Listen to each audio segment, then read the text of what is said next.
But luckily, I didn't even have to go up and ask for my boarding pass because, I don't know, maybe the Beijing, or maybe just China in general, their airport system is different, because everybody who had a non-Air China boarding pass had to go and get a new one.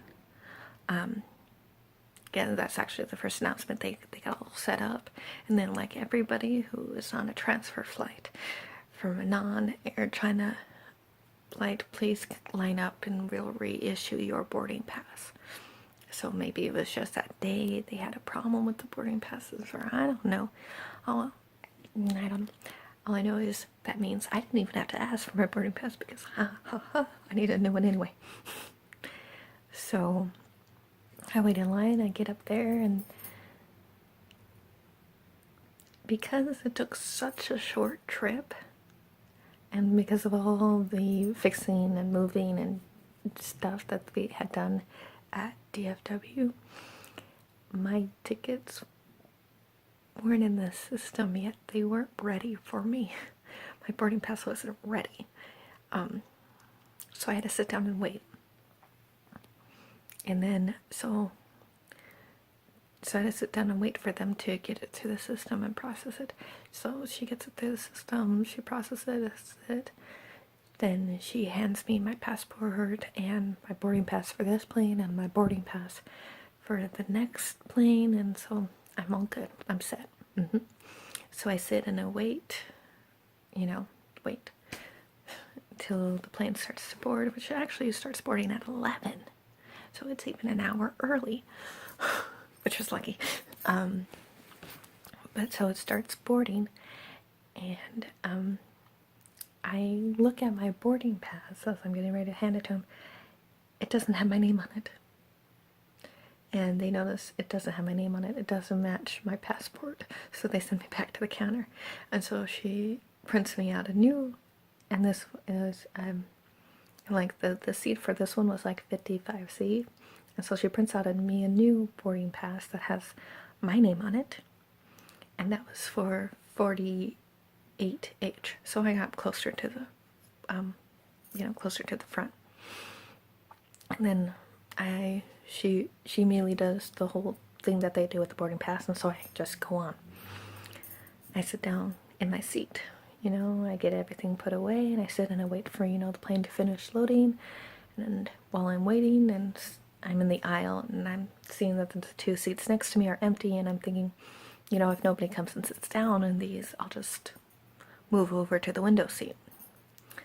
And as I'm sitting there waiting to see if anybody's going to come by and, take those seats, a stewardess comes up to me and is like, are you Emily Blanchett? And I'm like, yes. And she's like, there's actually been a change of seats, so you need to come with me.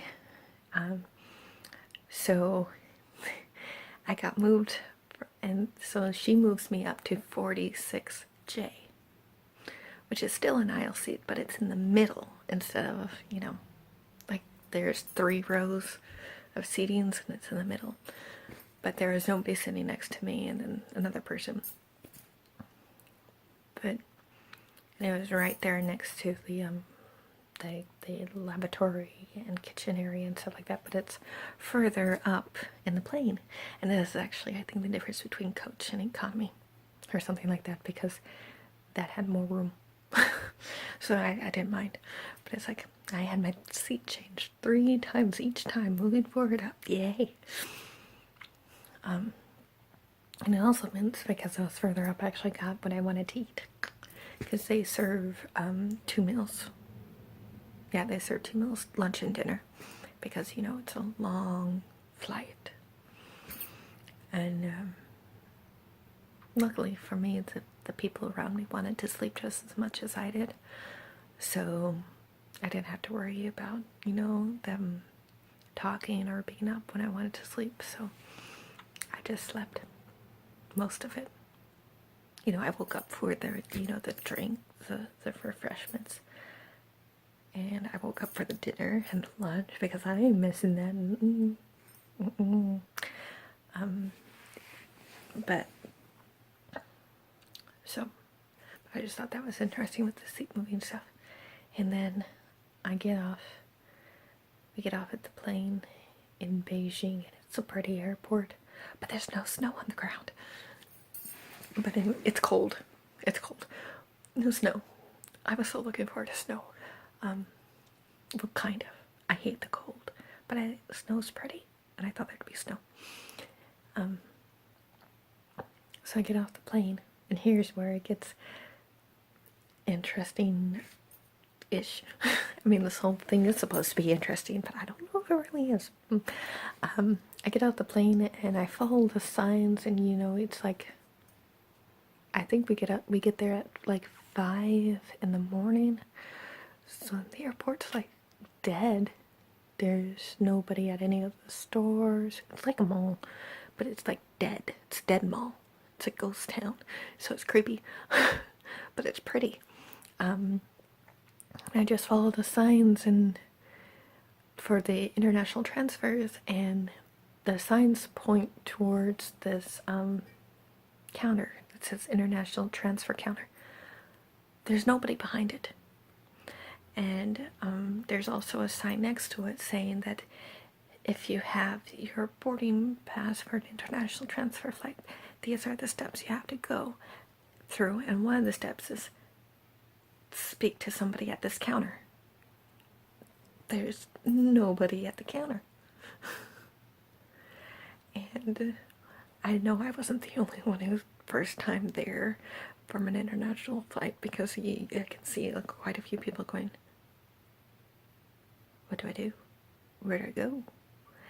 And I knew which gate I needed to go to. I know I need to go to E31. And I saw these, the cool thing about the airport is they, the gates are like, the unloading and loading gates are right on top of each other. So I went back, although I walked all the way back to gate 31 because I knew that was where I needed to go. And I didn't realize that was just the unloading gate because I was at the top. I was at the unloading section. And I looked and see there's no seats or anything like that, and there's no way they would be loading people on from this section. And then I looked down below and I see there's seats and chairs there. And I'm like, oh, okay. So they load down and they unload up top. Okay, so I go all the way back over to where that transfer desk is, and I see there's this security area because I'm not staying, and because I didn't need to get my package, I didn't know if I need to go through that, so I just decided I'm gonna go through that. And then I start walking through and I realized that was where I needed to go in the first place, that there's a international transit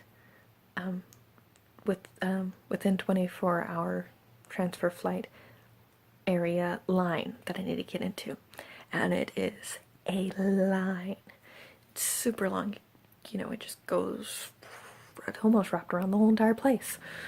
That's just everybody waiting for their transfer, and there was enough room for 4 people to be going through and looking at stuff because we had to pass through a security checkpoint, and there's enough room for 4, but there was only 2 at the time because it was so early in the morning. So that's why it was such a long line. So it took about 2 hours just to get through that line, which is a good thing because my flight didn't leave until 8. So I had time. I had time again. Oh no, we didn't get there at 5. We got there at 4. That's right. We got to the airport at 4.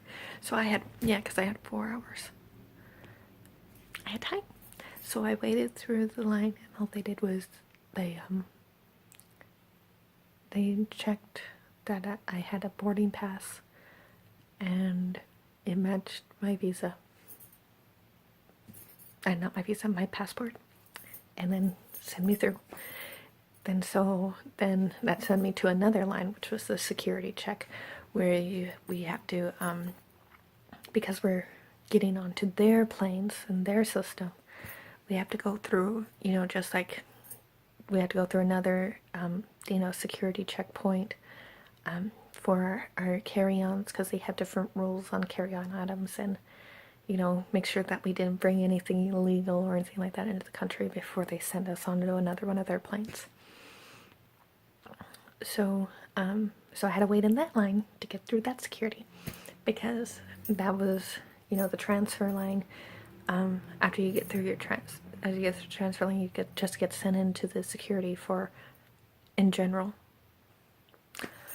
So, I had to wait for that. And the interesting thing is, you know, here we have, or maybe I shouldn't say here, but in the U.S., they have that machine where you stand and it scans you, or you, if you refuse the machine, then they pat you down.